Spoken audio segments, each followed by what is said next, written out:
Olá pessoal, hoje eu vou ensinar vocês a como passar de nível aqui da escala no capítulo 1, vamos ver da fogueira.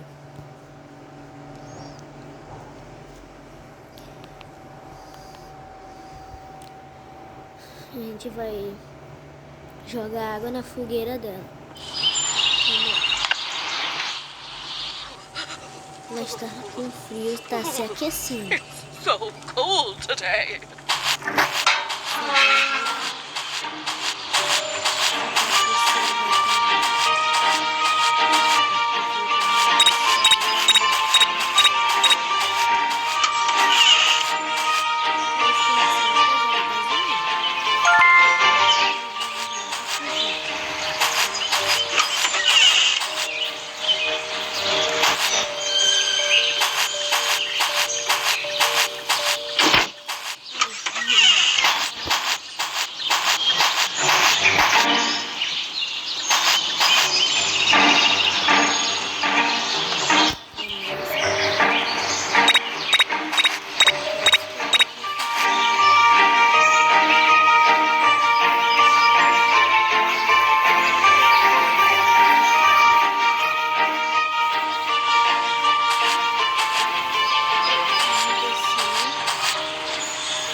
That's strange.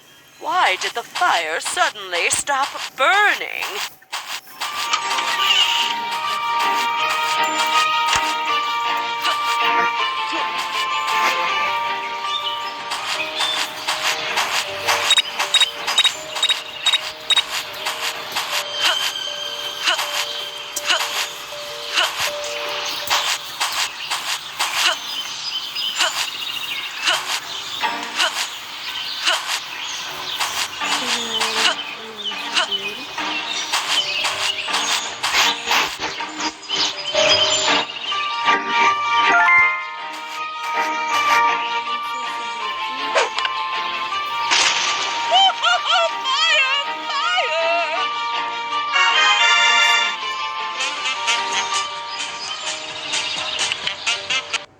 E foi isso. Espero que vocês tenham gostado. E valeu!